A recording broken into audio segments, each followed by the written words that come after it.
میں نے کچھ عرصہ پہلے سٹیزن پورٹل پر پولیس کے بارے میں ایک اپلیکیشن کی تھی، جس پر تقریباً اپلیکیشن کرنے کے 48 گھنٹے کے اندر مجھے ایس پی صاحب نے بلوایا تھا. اچھا، میری اپلیکیشن کے بارے میں انہوں نے سارا مجھ سے ڈیٹیل سے سنا. اس کے بعد انہوں نے فردر ڈی ایس پی صاحب کو مارک کیا. مطلب میری اپلیکیشن جو تھی اس کو سولو ہونے میں زیادہ سے زیادہ 6 یا 7 دن لگے تھے اور میرا مسئلہ بالکل سالو ہو گیا. کچھ دن پہلے میں نے اپنے ڈسٹرکٹ میں ایک ایشو تھا ٹریفک جیم کا. میری کمپلین کو فوراً سے انہوں نے ٹرانسفر کیا ڈی سی آفس کی طرف. جو وہاں کے لوکل ٹریفک آفیسر تھے انہوں نے اس چیز کو ہائی لائٹ کیا اور اس کو جو ٹریفک کا ایشو تھا اس کو ٹھیک کر دیا. میں ایک چھوٹے سے ایریا سے بلونگ کرتی ہوں. ہمارے ایریا میں لیڈی ڈاکٹر کی فیسلٹی اویلیبل نہیں تھی اور ہاسپٹل میں جو ہے وہ میل ڈاکٹر کو ہی لیڈیز کو بھی چیک کروانا پڑتا تھا، جس کی وجہ سے وہ تھوڑی ہیزیٹیٹ ہوتی تھی.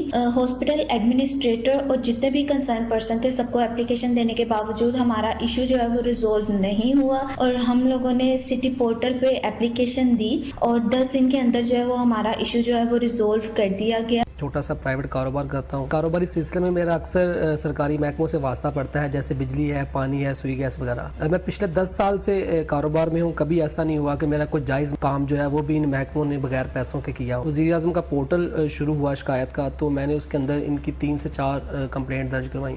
کمپلینٹ رجسٹر کروانے کے کوئی 10-15 منٹ بعد ہی مجھے کسی نہ کسی آفیسر کی کال آتی ہے جو مجھے یہ یقین دہانی کرواتا ہے کہ آپ کا کام جو ہے اگلے 24 یا 48 گھنٹوں کے اندر ہو جائے گا. شکایات، ان کی سنوائی اور ازالے کے لیے کارروائی کے حوالے سے جزا اور سزا کے طور پر بیوروکریسی کو تعریفی خطوط اور تادیبی نوٹسز بھی جاری کیے جاتے ہیں.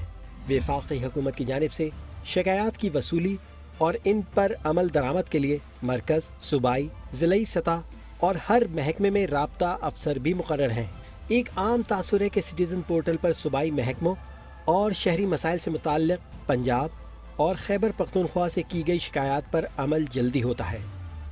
اس اہم موضوع پہ بات کرتے ہیں. عام پاکستانیوں کی رسائی کتنی حقیقی ہے اور اس میں کتنی بہتری آ سکتی ہے، اس میں کتنی توسیع کی جا رہی ہے.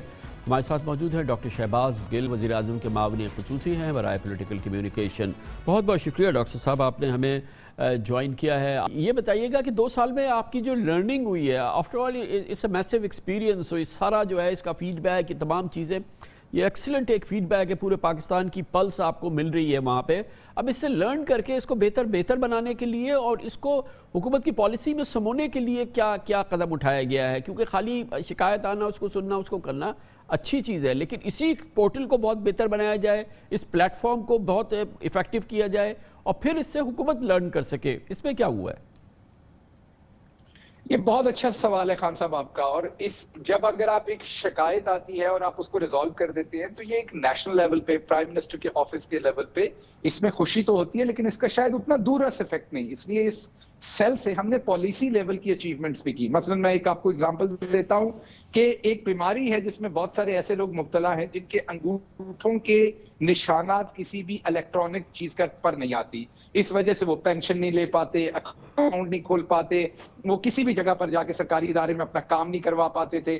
ہمیں ایک شکایت آئی، اس شکایت پہ جب کام کیا، ریسرچ کی، تو پتہ چلا کہ ایسے تو اور بہت سارے لوگ ہیں جو ہمیں شکایت نہیں کی. لیکن تو اس کے لیے پھر ہم نے نادرا کے ساتھ بیٹھ کر ایک نئے ایس او پیز بنائے، پھر اس کے اندر ایف بی آر کو، تمام لوگوں کو انوالو کر کے ایک نئی پالیسی بنائی. اور آج اللہ کا شکر ہے کہ ایسے لوگ جو اس بیماری میں مبتلا ہیں وہ پرائم منسٹر کو دعائیں دے رہے ہیں، کیونکہ وہ لوگ اب اپنا اکاؤنٹ کھول سکتے ہیں، بزنس کر سکتے ہیں، سم لے سکتے ہیں، اب ایف بی آر کا کام کر سکتے ہیں. اسی طریقے سے ایک اور ایگزامپل ہے کہ جو اوورسیز پاکستانی دبئی میں، سعودی عربیہ میں بڑی مشکل سے مزدوری کر کے اپنے گھروں میں پیسے بھیجتے تھے، وہ بینکنگ چینل استعمال کرنا چاہتے تھے، لیکن ایف بی آر ان کے اوپر ود ہولڈنگ ٹیکس لگاتا تھا. اور وہ لوگ بیچارے جو بہت لاکھ روپیہ، 50,000 30,000 مہینے کا بھیجنا، اس پہ بھی ود ہولڈنگ ٹیکس لگتا تھا. پرائم منسٹر کے نوٹس میں آیا، 4 لوگوں نے ایسی کمپلینٹس کی اور ان کے 4 کی کمپلین کے اوپر ہم نے ایف بی آر کو اور تمام متعلقہ اداروں کو بٹھا کر نئے قوانین بنائے اور 2019 میں فائنانس بل کے اندر وہ شامل کروا کے ود ہولڈنگ ٹیکس ریموو کروایا، تاکہ وہ جو مزدور ہیں